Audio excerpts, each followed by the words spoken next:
Oui, Jean-Bernard Guéret, 44 ans. Je suis installé à San Francisco depuis 22 ans. Je suis parti de France après mon école de commerce. Et je suis venu étudier ici à l'université de San Francisco, les relations internationales. Et puis je suis tombé amoureux de la Silicon Valley, amoureux de San Francisco, et j'ai décidé de rester, de m'y installer, et d'abord au service d'entreprises françaises qui avaient des projets de développement sur le marché américain. Et donc mon rôle était de les conseiller sur la création d'un réseau de distribution, le recrutement d'équipes, éventuellement les levées de fonds, etc. Et donc la formule s'est développée, et puis on a constitué un business qui s'appelle Avisé Partner, dont la mission est aujourd'hui de conseiller les entreprises, mais cette fois-ci dans les deux sens. Donc des entreprises américaines qui ont des velléités de développement, pas seulement en France, mais en Europe, et puis à l'inverse, des entreprises européennes qui ont des projets d'implantation ou des projets commerciaux ici aux États-Unis. Comment on tombe amoureux? Ouais, c'est une question difficile, mais je crois que ce qui reste vrai pour l'essentiel, c'est l'optimisme. L'optimisme que j'ai senti ici, l'esprit entrepreneurial, la sorte de solidarité des uns et des autres dans un écosystème qui fonctionne bien, qui semble être plutôt vertueux, et qui implique à la fois les gens du système académique, mais aussi les financiers, les entrepreneurs, les avocats, les grandes entreprises, la presse. C'est assez harmonieux, ça fonctionne bien, ça se fait dans un bon esprit, et puis finalement ça a l'air d'être gagnant-gagnant. Je suis venu ici un peu presque par hasard, puisque j'ai rejoint l'université de San Francisco, ça c'était pas forcément un choix, et a posteriori, je vous dis après 22 ans, et du coup après avoir pas mal voyagé aux États-Unis, je crois avoir fait le bon choix. C'est la ville qui semble me convenir le mieux. Alors peut-être la seule contrainte, c'est l'éloignement de la France, parce que je reste très, très attaché à la France. On a d'ailleurs un bureau à Paris, et j'y suis tous les 2 mois, donc voilà, c'est un long vol et il y a 9 heures de décalage, donc c'est assez pesant. On a le sentiment un peu d'un laboratoire d'idées, toujours à vouloir trouver des solutions innovantes pour améliorer la façon dont on vit, la façon dont on travaille, et ça c'est vraiment plaisant, avec des gens des talents qui viennent du monde entier. On a une forte représentation indienne, chinoise, européenne, donc des talents de toutes origines, et ça rend l'environnement très, très intéressant, ces aspects-là.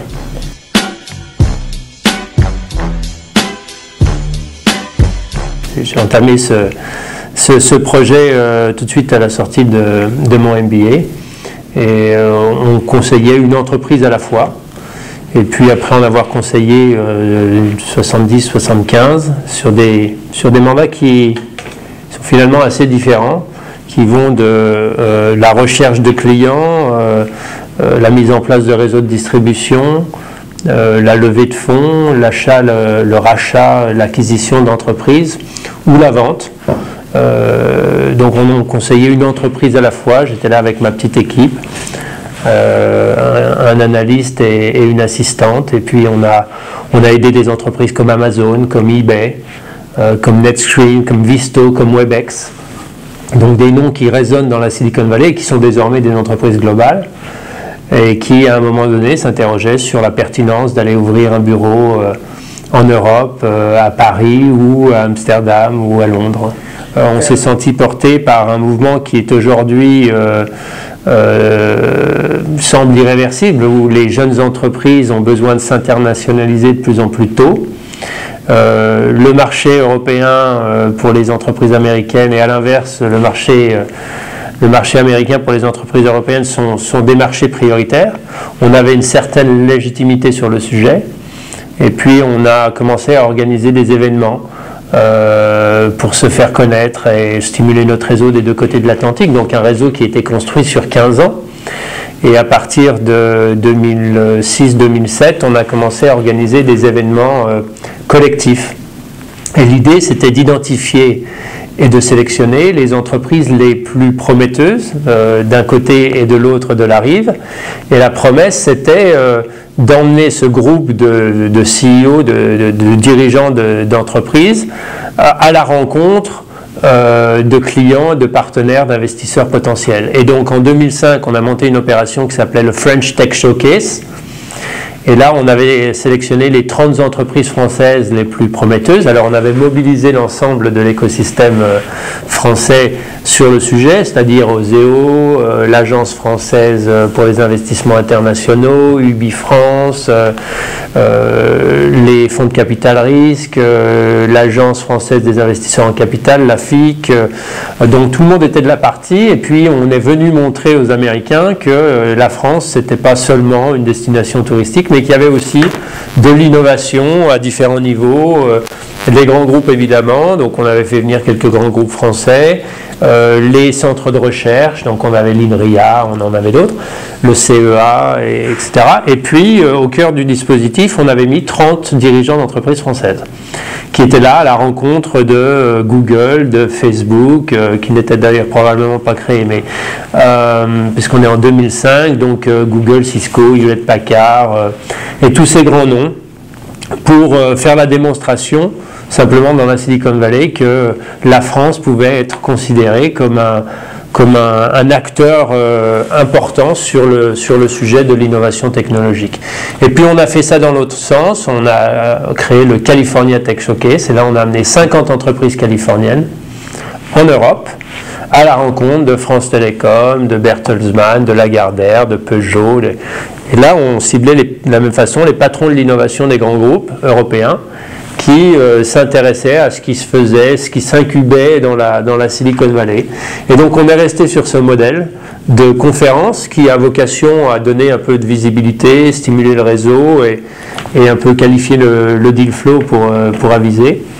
Et puis après, on continue à agir en conseil sur la partie soutien opérationnel et développement des activités des entreprises d'un côté et de l'autre. Les succès, ils ne nous reviennent pas. De toute façon, le succès d'Amazon, il ne nous concerne pas directement. Nous, on était juste là, une pierre à l'édifice.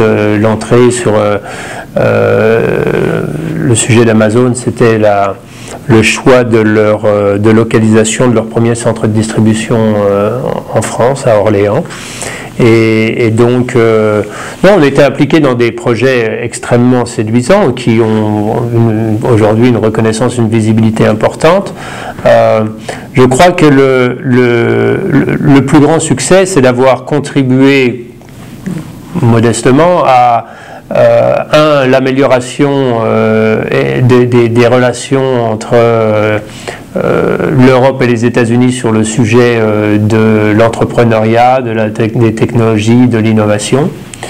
Le plus grand échec, c'est que c'est loin d'être fini, le chantier est en cours et il nous faudra encore probablement 20 ans pour 20 ans de boulot, et on n'est pas seul à faire ça dans la Silicon Valley pour que la situation s'améliore, parce qu'on voit encore un disconnect important. Je vous dis, on parlait des mentalités, on parlait de la culture, l'aspect culturel, l'optimisme, l'écosystème.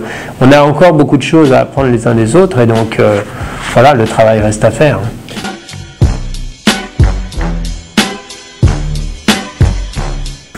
Donc le principal atout, et il est unanimement reconnu, le principal atout des entreprises françaises, c'est la qualité des technologies.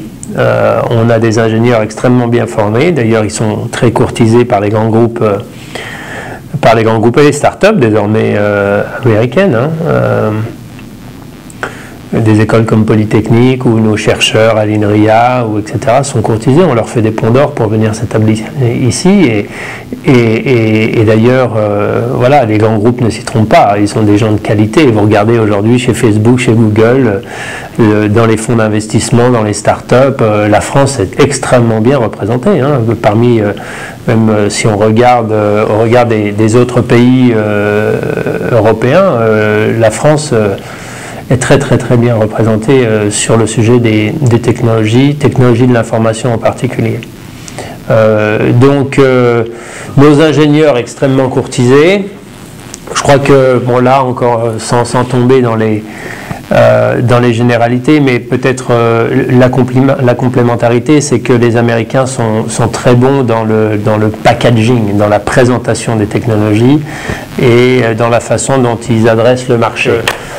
Peut-être le danger, c'est de voir partir nos meilleurs ingénieurs qui viendraient s'établir ici. Mais dans la mesure où ils font simplement un passage, ils sont là pendant 2-3 ans et derrière ils rentrent en France ou ils gardent le contact, etc. Je crois que ce qui est important, c'est pas tellement la situation géographique des gens, c'est leur relation avec leur pays. On peut être un très bon citoyen français et habiter à Hong Kong ou habiter à San Francisco. Je me sens très proche de la France et au quotidien, j'essaye de contribuer dans la mesure du possible à son rayonnement. J'ai accompagné le groupe des conseillers du commerce extérieur ici pendant 6 ans. J'ai parlé de cette initiative du French Tech Showcase qui avait reçu très largement le soutien du groupe. Et puis voilà, on est impliqué dans les chambres de commerce, on est proche du consulat, du Bifrance. Donc non, le rayonnement de la France est important et on est à pied d'œuvre. On sent un retour après cette effervescence, la bulle Internet, la spéculation, etc. On sent un retour sur les fondamentaux où la technologie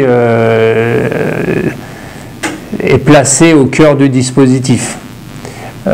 Donc la France est particulièrement bien placée avec la qualité de ses ingénieurs.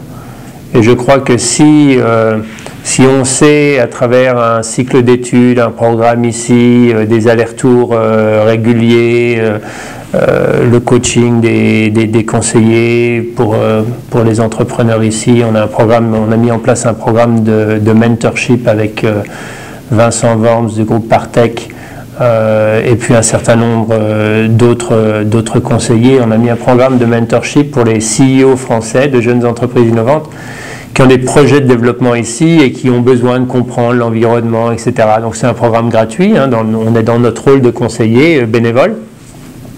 Et puis, la relation mentor-mentee s'établit et puis on essaye de définir ensemble le cadre de notre collaboration et les aider à débroussailler le chemin pour qu'ils se sentent à l'aise ici et qu'ils reviennent régulièrement parce que voilà, il faut que ça s'inscrive dans un effort continu. Il y a beaucoup de gens qui sont curieux, qui viennent dans la Silicon Valley 1 fois, 2 fois et je crois que ceux qui réussissent à profiter pleinement de ce que la Silicon Valley a à offrir, c'est ceux qui viennent régulièrement, qui éventuellement ouvrent un bureau ici, sans pour autant délocaliser leur entreprise. On peut très bien mener de front les deux. Et il y a d'ailleurs des succès. Le plus récent, c'est l'entreprise Sequence, qui a l'essentiel de ses activités en France, qui a un rayonnement mondial et qui vient de se coter en bourse. Récemment, ce qui prouve qu'on peut être basé en France et se coter sur le New York Stock Exchange et convaincre les investisseurs américains de mettre de l'argent dans... Donc ça, je pense que c'est un témoignage assez fort sur le fait qu'on puisse grandir à partir de la France, parce que nos talents sont là, et puis venir chercher ici les briques, qu'elles soient marketing, qu'elles soient vente, qu'elles soient recherche, etc. On peut venir chercher un complément ici, comme on peut aller chercher un complément en Inde. Mais ça ne doit pas être antinomique. On n'a pas besoin de déplacer notre entreprise française pour venir ici. Et c'est d'ailleurs... il y a beaucoup d'entreprises qui font cette erreur, me semble-t-il, de croire que c'est difficile en France et que ça va être plus facile ici parce qu'elles entendent que les VC, les investisseurs en capital ont plus d'argent, mais il y a effectivement plus d'argent, mais il y a aussi la concurrence des entrepreneurs du monde entier, des Israéliens qui viennent, des Allemands, des Espagnols, des Japonais, des Chinois qui viennent chercher des financements ici. Donc c'est pas plus facile, il n'y a pas le rapport entre l'argent disponible et le nombre de candidats, il n'est pas forcément meilleur. Donc si j'avais un conseil à donner, c'est que c'est important de considérer la Californie comme et d'y avoir un point de présence. C'est pas nécessaire de délocaliser son entreprise pour réussir et devenir une entreprise globale. Dans mes options, je crois que tout le monde s'est un peu laissé tenter par l'aventure en Chine. Ils se rendent compte, bon, pas tous, il y a des succès, mais pour la plupart, ils se rendent compte que c'est extrêmement complexe, que à la fois sur le plan culturel et puis sur le plan financier, c'est pas toujours aussi facile qu'ils se l'imaginaient. Et je crois que l'Europe reste, d'ailleurs de par sa taille, le plus grand marché du monde en termes de dépenses dans le secteur des technologies de l'information. Et c'est aussi le plus proche culturellement des États-Unis. Donc, naturellement, je suis une entreprise américaine. Je m'intéresse à un développement international. L'Europe représente, donc les États-Unis c'est 35% du marché, l'Europe représente 40% du marché. Si j'arrive à créer la passerelle, je suis sur 75% du marché, et après je peux me permettre d'aller prendre des risques en Inde, en Chine, au Brésil et ailleurs. Mais je crois que le pont transatlantique est probablement le plus naturel et le plus lucratif sur le court moyen terme pour les entreprises américaines qui cherchent à se développer à l'international, et à l'inverse les entreprises européennes qui cherchent à se développer aussi. Moi qui voyage beaucoup, la France a des relais solides, à la fois à travers le dispositif semi-public, public, semi-public, ces consulats, UbiFrance, mais aussi ces initiatives un peu non-profit, comme les conseillers, les chambres de commerce, etc. Donc il faut que à la fois les jeunes, les entreprises, les petites, les grandes profitent de ce dispositif en place. On est là, encore une fois, on est là pour aider.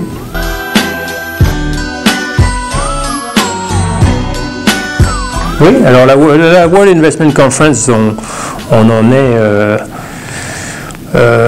actionnaire majoritaire, mais on n'en est pas les fondateurs. En fait, la genèse de l'événement remonte à 10 ans, et à l'origine du projet, Romano Prodi lorsqu'il est président de l'Europe et Jean-Pierre Raffarin lorsqu'il est Premier ministre. Et leur souhait, c'était de créer une plateforme d'échange, de réflexion, de discussion sur le thème de l'attractivité et de la compétitivité européenne. Et donc la formule, c'était on va réunir les gens qui font l'attractivité de l'Europe, donc à la fois les politiques, mais aussi les chefs d'entreprise, les grandes et les plus petites, les investisseurs, les experts, le corps de l'enseignement, etc. Et on va mettre ces gens à disposition des grands investisseurs ou des investisseurs internationaux. Je suis une entreprise chinoise, j'ai envie de démarrer ou de grandir mes opérations en Europe, donc je me présente sur cette plateforme et j'ai l'opportunité de rencontrer des gens qui vont m'aider à réussir en Europe. Et donc notre implication, nous, avec la World Investment Conference, remonte à 2007, quand on a décidé d'emmener notre première délégation d'entreprises californiennes en Europe. Plutôt que de le faire à Londres, à Bruxelles ou à Barcelone, on a décidé de le faire à La Baule, parce qu'il existait à La Baule, précisément, cette World Investment Conference, qui réunissait déjà les gens qui étaient importants pour notre délégation de CEO. Et donc, chemin faisant, on a eu 3 éditions qui plutôt bien réussies, avec 3 années de collaboration avec les gens de la World Investment Conference. Et puis l'année dernière, ils nous ont demandé si on voulait s'occuper si Avisé était intéressé de reprendre l'organisation de l'événement en général, et j'ai accepté de le faire. Parce que la prochaine, c'est nos 10 ans. Donc ça va être un événement assez important en termes probablement de retentissement médiatique. L'idée, c'est de faire venir les 10 plus grands investissements étrangers en Europe sur les 10 dernières années. Donc on a établi une liste d'entreprises qui ont vraiment marqué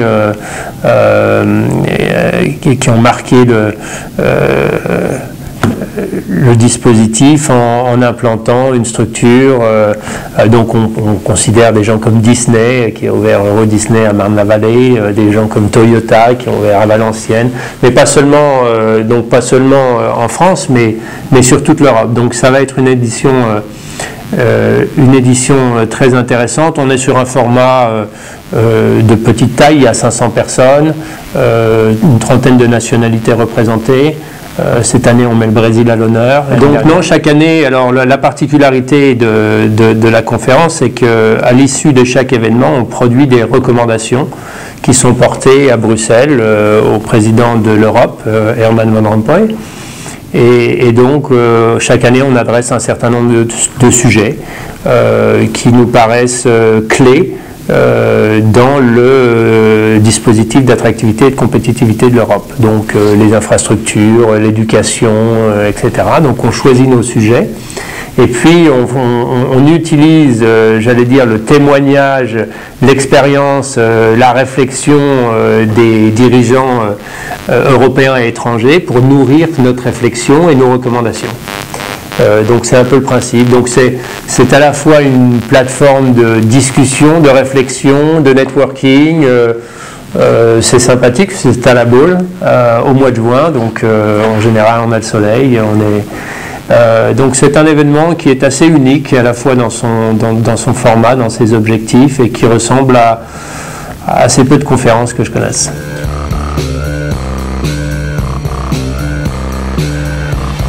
On a le Silicon Valley, il y a, si vous vous souvenez, l'initiative du sénateur Laffitte sur Sophia Antipolis, qui est une vraie réussite, qui continue, qui est dans une logique de se réinventer en permanence, mais d'un point de vue masse critique, c'est probablement une des plus belles réussites européennes, ou j'allais dire hors Silicon Valley. Tout le monde a rêvé d'avoir sa Silicon Valley. Et je crois que la France a plutôt pas mal réussi. Il y a le plateau de Saclay, il y a le grand emprunt qui vise à essayer de promouvoir quelque chose dans le même esprit. Il faut simplement comprendre qu'il faut du temps. La Silicon Valley, ça a 60 ans. Ça a démarré avec les transistors, les chips, etc. Donc voilà, ça ne s'est pas construit. Ça s'est pas construit en 2 ans et simplement et pas non plus construit parce qu'il y avait seulement une volonté politique. Il y a une question de masse critique.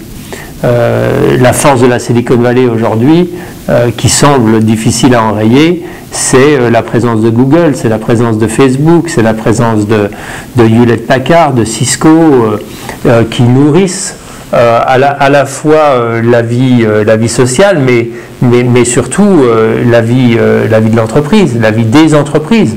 Parce qu'autour de chacune de ces entreprises, il y a des sous-traitants, il y a des fournisseurs. Et donc, voilà, il y a une certaine richesse qui s'est créée, mais je crois que le principe de succès est en partie lié à donc 50 ans, 60 ans, et le fait que les gens qui réussissent redistribuent, réinvestissent dans le système. Je suis un entrepreneur, j'ai gagné de l'argent, je deviens un investisseur, je monte une nouvelle entreprise, je la vends, je gagne plus d'argent, etc. Et donc, on a le sentiment que cet argent est recyclé, réutilisé pour faire grandir la machine. Et ce n'est pas seulement lié à un dispositif fiscal peut-être plus séduisant que celui qu'on a en France, c'est en partie lié aussi à la générosité des gens. Peut-être ce qui manque le plus, ce qui manque le plus à la France, c'est la volonté. C'est la volonté et puis c'est le courage d'y croire. Voilà, nos talents, encore une fois, hein, on a tout à fait les talents pour le faire. On a une taille de marché, si on regarde la France seule, qui n'est pas négligeable, elle n'est pas suffisante pour faire Google, mais si on regarde désormais l'Europe, et je crois qu'une des clés du succès des initiatives européennes pour avoir des Facebook, pour avoir des Google, pour avoir des Cisco, ce sera précisément de permettre aux entreprises de se développer sans barrière, en France, en Allemagne, en Espagne, en Angleterre, et alors qu'aujourd'hui on est encore dans une situation où l'ouverture d'un bureau en Allemagne va me coûter $1 million, l'ouverture d'un bureau en Angleterre va me coûter $1 million, et quand je suis dirigeant d'une entreprise en France, je me dis, est-ce que je suis prêt à payer $1 million pour attaquer un marché de 70 millions, ou je préfère dépenser $1,5 million pour attaquer un marché de 320 millions? Et donc l'arbitrage, il se fait souvent comme ça. Mais le jour où le marché, il y a un marché, le marché européen, mais le projet, il a 350 millions de consommateurs demain. Et donc éliminer, lisser les complexités administratives, lisser les différences culturelles, laisser les capitaux et les talents circuler vraiment librement. Et je crois qu'on saura tout à fait créer des leaders mondiaux et des Facebook ou des Google de demain.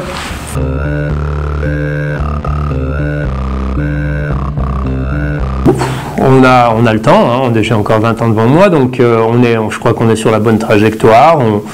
On n'est pas sur des modèles de volume, on est un peu la boutique de conseil, un client à la fois, on les traite correctement, on les garde le temps où on se sent utile, et je crois que ce modèle fonctionne bien, et fonctionne bien par rapport à la croissance de l'entreprise, et puis aussi et surtout fonctionne bien pour les gens qui travaillent chez Avisé, et il fonctionne bien pour nos clients. Donc on a un modèle qui est plutôt satisfaisant. Donc pour l'instant on reste dans le cas de figure où on va continuer comme ça. Non, l'équilibre, je crois qu'on a trouvé notre équilibre. On passe un tiers, suivant les années, on passe du temps en France.